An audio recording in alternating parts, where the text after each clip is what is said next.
So the entire way of looking at things should change. So then only you will be able to do. All the 99% of the budget goes to build the super specialty hospitals, tertiary hospitals, and specializers and super specialty doctors and all that. And still we have no solutions to that. At one stage in the last century we thought that yes, we have hit the jackpot and then we have been able to give health for all by 2000, WHO announced. But then as we move towards the last century, then we found no, there are new sets of ailments that have started coming. Asthma, diabetes, hypertension, heart problem, epilepsy, migraine, irritable bowel syndrome. They are all now called as the lifestyle disorders, stress-related disorders.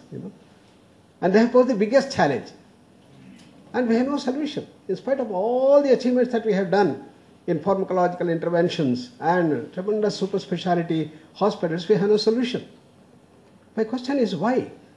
Why we have no solution? This is because of the knowledge base that we have. What we have today in modern science is essentially limited to the physical world around us. We understand almost everything about the physical world. Every object is made of the molecules, atoms, electrons, protons, neutrons. What are they made out of? They are called quarks, packets of energy. So everything is nothing but energy. E equals mc square, the famous equation. And we also know the laws that govern them. Newtonian mechanics, called as classical mechanics. Then we have quantum mechanics. And therefore we ever understood everything about the physical universe around us. Therefore anything physical we have been a big success. Putting man on the moon, building skyscrapers, underwater tunnels, and information technology, all that we have been a big success. And very sophisticated surgeries, cornea transplant, kidney transplant, open heart surgery. Today 5,000 types of surgeries available. You can replace almost every part of the body today. We are proceeding to change our genes through gene therapy. All that we have been able to achieve. But then what is happening to science? I remember in those years, 1970s, this book, Turning Point, was the big thing. Everywhere people talked about Turning Point, Fritz of Capra, Fritz of Capra. Fritz of Capra became the name the world over. He wrote that wonderful book, Turning Point. And I think all the youngsters should have a look at this beautiful book, and only about 250 pages, in which he traced the entire history of the modern science, how it started 400 years back, and how it reached the current stage of achievement. And what are all the repercussions of this growth of science and technology. And then how we are facing the new challenge. What is happening to science today? And there he says, having completed the understanding of the physical world, the physical systems, we have to go into understanding of the biological systems. What you call as prana. The difference between a dead body and a living body is the prana. You must understand what that prana is. Similarly, from there we have to go into the mind. To understand what is mind. Is mind just a manifestation of the brain cells? Or is there something like mind apart from the brain? Is there a brainal existence of emotions, intellect and mind? These are the questions that science has started addressing. Since he wrote that book, now it's almost 40 years, and there has been an intense search towards these things that's happening. In every conference, even in conference on physics, that we had a very top level conference that went on for the last 1 week in our Prashanti. We had all the top physicists from the world had come there. They discussed great depth the physics, quantum mechanics, quantum systems and others, and how to introduce this consciousness, how to introduce this prana into the world of physical system. This is where science is in. It's in a turning point. And therefore our knowledge base related to the prana, manas, buddhi, chitta, ahankara, we are in a very, very preliminary stage. We are in an embryonic stage. Therefore, any challenge that is related to these subtler dimensions of the universe, we have no solution. And stress is one such. All these modern ailments belong to this category. They are not merely physical. Mental restlessness, emotional upsurges, deep-rooted psychological conflicts are all at the base of these ailments and the stress. Therefore, stress is multidimensional. The challenge in the form of new diseases, lifestyle disorders, they are all multidimensional. Therefore, you cannot solve with a one-dimensional knowledge base of modern science. Therefore, modern science has not given us the solution. Everybody believes once a diabetic, ever a diabetic. Once you have asthma, it's for your life. And once you have cancer, your days are numbered. That's where it ends. Well, if modern science and technology has no solution, what's the way out? It's here that India has to make a big contribution. Because here in our country, we have the complete knowledge base. Where is that knowledge base available? In yoga, spirituality. That's where yoga comes into picture. And where are they contained? In Upanishads. Upanishads form the science of the Vedas. And here we have got the complete knowledge available to us. And what is that knowledge base that we have? In the Upanishads.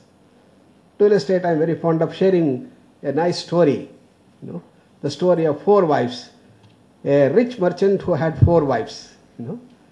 And the 4th wife is the one whom he loved the most. He spent all his time, energy, money to take care of her very nicely all through his life. 3rd wife, she is the most beautiful among all the 4 wives. So he was very proud of her. And he would introduce her to everybody. But in the heart of hearts, he was always suspicious whether she will run away with somebody else. Then came the 2nd wife. She is a very practical woman. She is very considerate and very, very brilliant, very practical. Any problem the merchant faced, he would look to the 2nd wife. And there she goes, solving all his problems. Therefore, he loved her also very much. The 1st wife is a very loyal partner to the merchant. She was at home taking care of his palatial building with wonderful cleanliness, aesthetics, health, took care of his health, wealth and prosperity. Always she wished well. But one speciality is she always is behind the bar. Nobody knew who is doing everything. Never came forward. Never showed up outside. Always behind from the scene. But the unfortunate thing was, the merchant did not like her, did not love her, did not care whether we are taking even food. But it did not matter. She loved him so much. Her love was immaculate. Now, a day came, as it comes to all of us, the merchant felt so ill that before long he knew he is going to die soon. And then he thought of his luxurious life, all these years, how wonderful was my life. And now I am going to die, what is going to happen to me? I will become all alone. Life will be so miserable. I will become alone. What to do? Then he thought of a brilliant idea. He said, why not ask one of my wives to come with me? Then naturally he turned to his 4th wife whom he loved the most. Oh dear, I loved you the most. I gave everything possible on earth for you.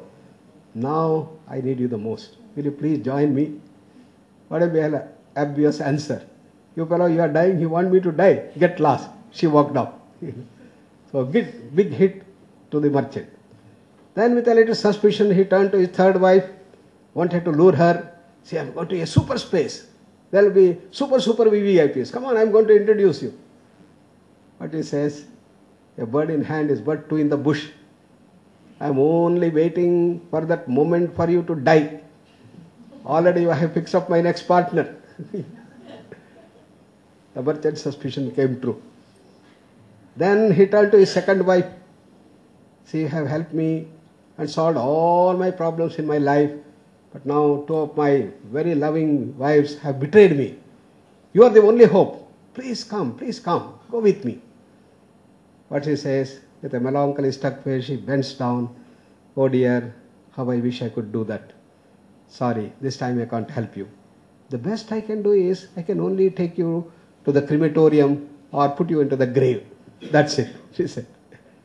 Then all his hopes collapsed. Then he hears a sweet voice. Don't worry, my dear. I am going to go with you wherever you go. I will continue to serve you, take care of you. He looks at, who is that? 1st wife. How is she? Very thin, as if she is suffering from malnutrition. The merchant felt so bad, that how I wish I should have taken care earlier. When all my 3 wives have betrayed me, she is the only one who is prepared to come with me.